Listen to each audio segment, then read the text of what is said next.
Can a relationship survive without forgiveness? That's our topic today. If you haven't joined our family, subscribe. We have so many helpful videos for you. If you have a question, put it in the box. Well, can a relationship survive without forgiveness? I think the key word there is survive. And I think that's all that can happen, is because we're all human and we are all going to make mistakes. We're all going to do things that we're not proud of. We're all going to kind of maybe protect ourselves, maybe deflect from things that we don't want to see about ourselves, and we're going to hurt each other. And that's in the best of relationships. So pain is guaranteed. Mistakes are going to be guaranteed. So surviving, yes, you could functionally live together. You could functionally go to activities together. But the corrosion of unforgiveness, the buildup of resentment, could actually end up choking the relationship to death. Separation, divorce. I've seen unforgiveness build up. I've got a great resource called Forgiveness for Everyone. I'm going to talk about some of the things in there, but I would get the book and definitely walk through this to have the optimal relationship. Because if you're in a relationship where no one says, forgive me, you're already set up for failure. It's not I'm sorry. It's not I'm wrong. Those are important. But I need you to be able to say, forgive me. So let's practice. Forgive me. Forgive me. If this is hard for you, keep practicing until it gets easier. We all need forgiveness. We all make mistakes, okay? We're all like, sinners going somewhere to do something that can hurt people at times. And we get better over time. We mature over time. If you're spiritually connected, if you're, walking with Jesus, filled with the Holy Spirit, you're still gonna sin. It doesn't matter if you're the preacher or in the pew or outside of the pew, outside. Doesn't matter who you are. Forgiveness is an important part of a relationship because it's the oil that smooths things out. It's kind of like two people, two different genders, two different family histories. They kind of rub at times. And the forgiveness allows that to go a little smoother. So if you want to thrive in a relationship, you have to forgive.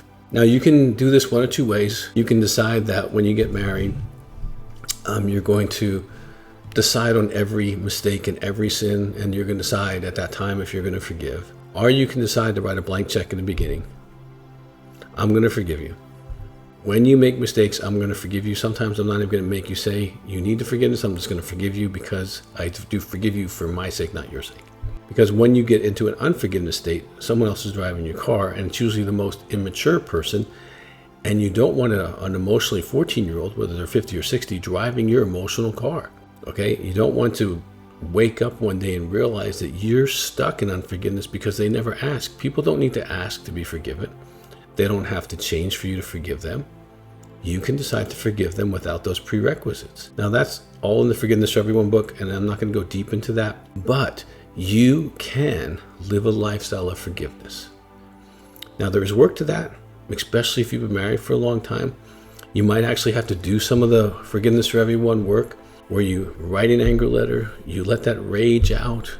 You do a practice exercise in a chair where you forgive one another. You try to forgive that person so that you don't need them to cooperate with you to be forgiven. Now, I will tell you something I use in counseling. If you flew to Heart to Heart Counseling Center in Colorado Springs and you were doing a 5-day intensive, there's a potential that if this exercise was appropriate, I'd have you do it. Now, people pay a lot of money for this. So I'm going to give you something that can help you a lot to clean up what I call the plaque, the emotional plaque that gets built up over time. Little things, big things, things that are not talked about things, and they just build up. And it becomes like this kind of jello wall between the two of you.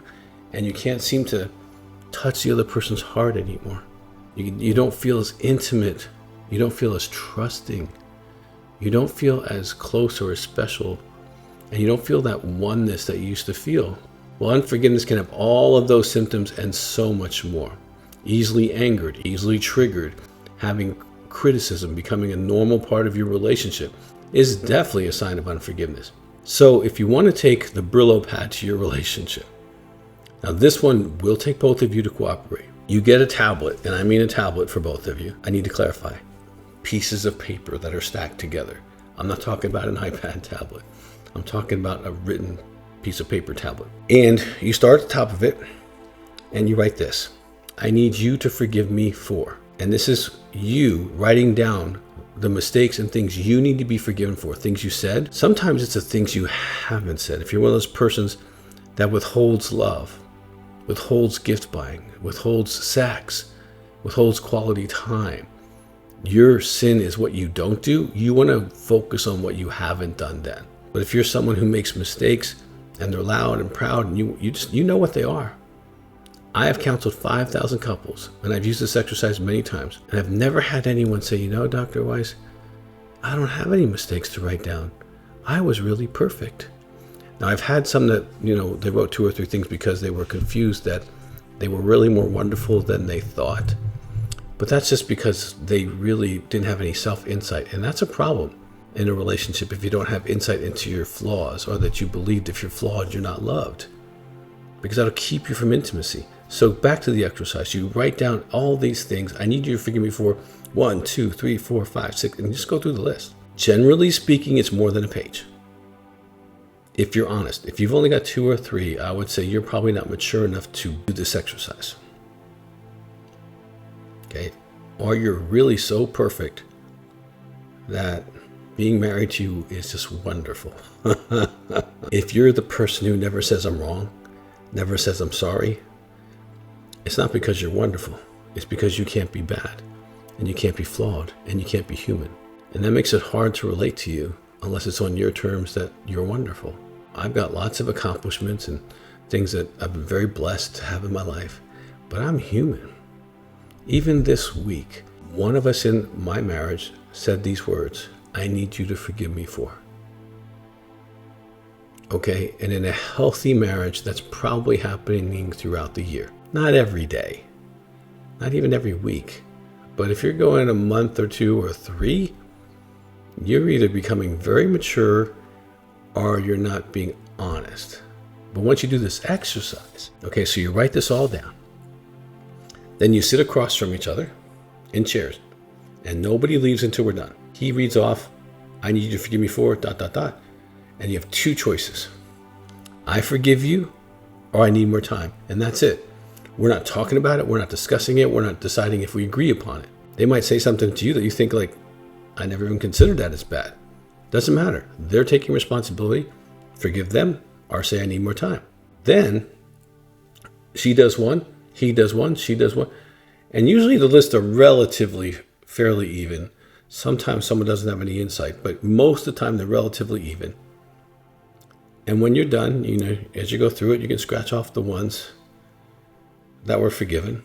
And there might be a few that are a little challenging for them, especially if there's been infidelity or emotional affairs or financial distrust or things that have really hurt the other person. That puts them in the process. They would definitely want to get the Forgiveness for Everyone book, because now it's on them to work on the forgiveness. It's not on you to keep asking for forgiveness. If you've asked and they said, I need more time, you're done.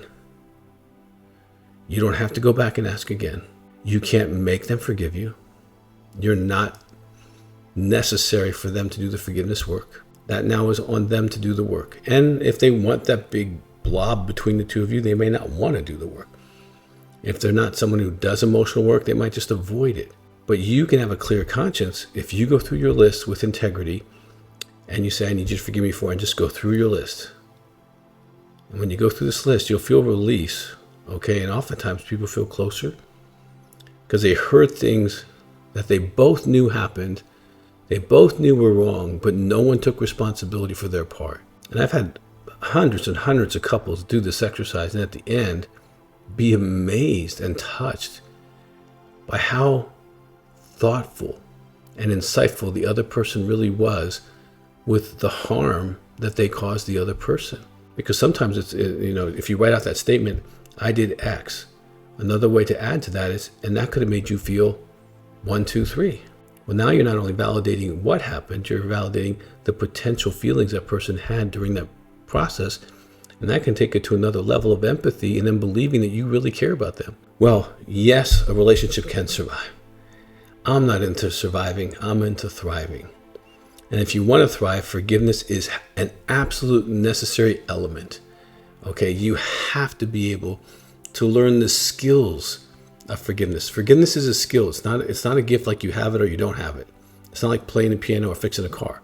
It's a skill that any person can learn and repeat again and again and again the rest of your life. I strongly recommend the Forgiveness for Everyone. You guys work through that material. Your life will be different, changed, and you will have the skills to be able to do this with each other, people in your past, people in your future, people in your present. Well, I hope this has been helpful for you. If you have any questions, you can put it in the box. If you feel like you need counseling or support to go through this, call our office, 719-278-3708. The people at Heart to Heart Counseling Center have been trained by me. I've known them for many years. They will be able to help you significantly, and I hope that you subscribe, do that. If you have a question, put it in the box. And until next time, work on yourself.